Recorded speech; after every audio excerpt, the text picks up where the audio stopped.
6 তারিখ রামনবমী, আমি কিছু করব না, শান্তিপূর্ণভাবে পুজো কাটুক। আমরা 4 এবং 5 শুক্রবার এবং শনিবার বেলা 4টে থেকে 5টা প্রতি ব্লকে ব্লকে ওয়ার্ডে ওয়ার্ডে মিটিং মিছিল হবে। রামনবমীকে সামনে রেখে রাজ্যে অশান্তি ছড়ানোর চেষ্টা চলছে, স্পষ্ট ভাষায় অভিযোগ করলেন মমতা ব্যানার্জি। ঈদের মতো শান্তিপূর্ণভাবে রামনবমী, বাসন্তী পুজো এবং নববর্ষ পালনের আহ্বান জানিয়েছেন মুখ্যমন্ত্রী। বুধবার নবান্নে সাংবাদিক বৈঠক করে বিজেপিকে কটাক্ষ করা নিয়ে গভীরভাবে উদ্বেগ প্রকাশ করেন মুখ্যমন্ত্রী মমতা ব্যানার্জি। তিনি বলেন, যেহেতু 6 তারিখ রামনবমী, আমি কিছু করব না, শান্তিপূর্ণভাবে পুজো কাটুক। আমরা 4 এবং 5 শুক্রবার এবং শনিবার বেলা 4টে থেকে 5টা প্রতি ব্লকে ব্লকে ওয়ার্ডে ওয়ার্ডে ওষুধের দাম বাড়াচ্ছে কেন, মানুষের স্বাস্থ্য কেড়ে নিচ্ছ কেন, এই দাবিতে এলাকায় এলাকায় মিটিং মিছিল হবে। কেন মেডিক্লেম করতে গেলে, ফ্ল্যাট কিনতে গেলে জিএসটি ট্যাক্স দেবে, কি বলছেন মমতা ব্যানার্জি, শুনবো। যেহেতু 6 তারিখে রামনবমী, আমি কিছু করব না, শান্তিপূর্ণভাবে কাটুক পুজো। আমরা 4 আর 5 শুক্রবার এবং শনিবার বেলা 4টের সময়, বেলা 4টে থেকে 5টা 1 ঘন্টা প্রতি ব্লকে ব্লকে, প্রতি ওয়ার্ডে ওয়ার্ডে ওষুধের দাম বাড়াচ্ছ কেন, মানুষের স্বাস্থ্য আজকে বিঘ্নিত কেন, মানুষের স্বাস্থ্য কেড়ে নিচ্ছ কেন, আর কত দাম দিতে হবে মানুষকে সুস্থ থাকার জন্য, এই দাবিতে আমাদের এলাকায় এলাকায় মিছিল মিটিং হবে। এবং সাধারণ মানুষকেও আমি বলবো, তারা নিজেদের মতো করে, কারো এনজিও থাকতে পারে, কারো স্কুল থাকতে পারে, কারো ক্লাব থাকতে পারে, তারাও এটাকে প্রতিবাদ করুন। যদি না করেন, আগামী দিন মনে রাখবেন, রোগী অসুস্থ হলেও সেন্ট্রাল গভর্নমেন্টের এই একতরফা স্বৈরাচারী সিদ্ধান্তে স্বাস্থ্য কিন্তু বিপাকে পড়ে যাবে। আর স্বাস্থ্য না থাকলে সম্পদ থাকে না, স্বাস্থ্যই সবচেয়ে বড় সম্পদ। আর কত টাকা পেলে কেন্দ্রীয় সরকার নিজেদের ঝুমলাবাজি বন্ধ করবে? ইলেকশনের সময় বড় বড় কথা, আর ইলেকশন হয়ে গেলে তখন সব উইথড্র করে নাও।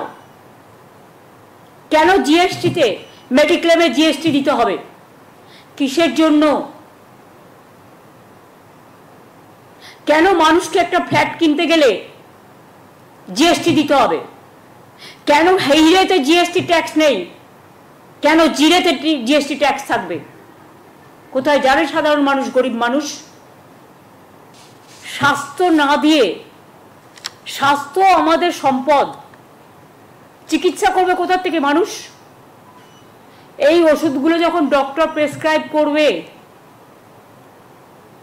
কাউকে 97% বেশি দিতে হবে, কাউকে 57% বেশি দিতে হবে, কাউকে 40% বেশি দিতে হবে, কাউকে 50% বেশি দিতে হবে, মেডিক্লেম করা থাকলেও তাকে দিতে হবে। তার মানে এটা কাদের জন্য হচ্ছে? এটা কি ঠিক যে is it for one section of people, যারা কমন পিপুলের মধ্যে পড়ে না, যাদের ক্ষমতা আছে, কোটি কোটি টাকা আছে, যারা কোটিত্ব দিয়ে ট্রিটমেন্ট করতে পারে, এটা কি শুধু তাদের জন্য সরকার চলবে? নাকি যারা গরিব, যারা মধ্যবিত্ত, যারা সাধারণ মানুষ, মধ্যবিত্ত সাধারণ, মুখ ফাটলেও বুক ফাটলেও মুখ ফাটে না, মুখ খোলে না, কারণ তাদের সম্মান সবচেয়ে বড় ঐতিহ্য। আমি এটা তীব্র প্রতিবাদ করছি এবং এটা টোটাল উইথড্র করার জন্য অনুরোধ করছি।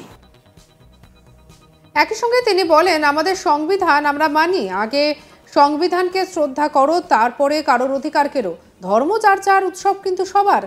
আমি শ্রীকৃষ্ণের বাণীও শুনি, স্বামী বিবেকানন্দ, গান্ধীজি, নেতাজি, আবুল কালাম আজাদ, রামকৃষ্ণ, সবার কথা, সবার কিছুই আমি পড়ি।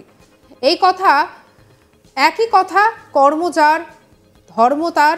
ধর্ম তখনই সদিচ্ছা লাভ করে যখন তার কর্মটা মানবিক হয়, আর কর্ম যদি দানবিক হয় সেক্ষেত্রে কোনো ধর্মকেই শ্রদ্ধা জ্ঞাপন করা যায় না। আমি সব ধর্মকে শ্রদ্ধা করি। কি বলছেন মুখ্যমন্ত্রী, শুনবো। I will request my parliament members also.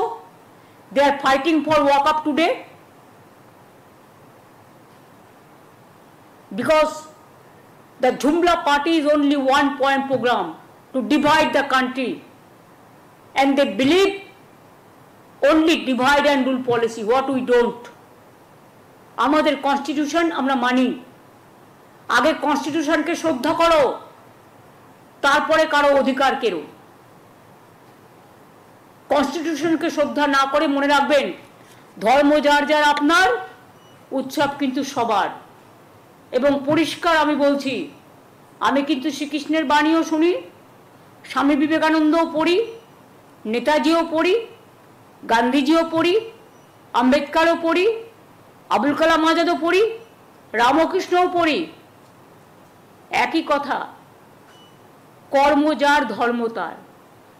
ধর্ম তখনই সদিচ্ছা লাভ করে যখন তার কর্মটা মানবিক হয়, আর কর্ম যদি দানবিক হয় সেখানে কোনো ধর্মকেই শ্রদ্ধা জ্ঞাপন করা যায় না। আমি সব ধর্মকে শ্রদ্ধা করি। I will request my parliament members also.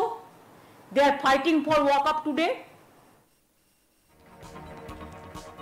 6 তারিখ রামনবমী। আমি কিছু করব না, শান্তিপূর্ণভাবে পুজো কাটুক। আমরা 4 এবং 5 শুক্রবার এবং শনিবার বেলা 4টে থেকে 5টা প্রতি ব্লকে ব্লকে ওয়ার্ডে ওয়ার্ডে মিটিং এবং মিছিল করব। রামনবমীকে সামনে রেখে রাজ্যে অশান্তি ছড়ানোর চেষ্টা চলছে, স্পষ্ট ভাষায় অভিযোগ করলেন মুখ্যমন্ত্রী। কি বলছেন, শুনবো।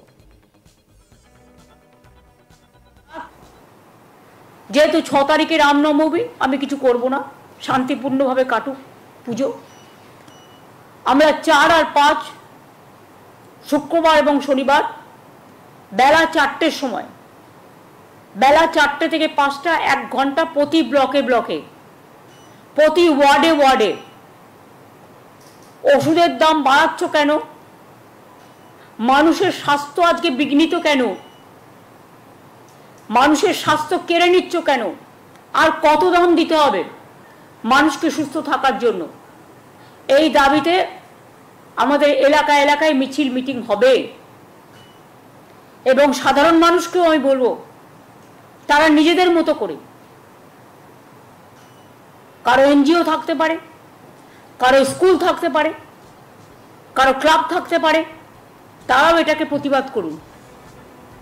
যদি না করেন, আগামী দিন মনে রাখবেন, রোগী অসুস্থ হলেও সেন্ট্রাল গভর্নমেন্টের এই একতরফা স্বৈরাচারী সিদ্ধান্তে স্বাস্থ্য কিন্তু বিপাকে পড়ে যাবে।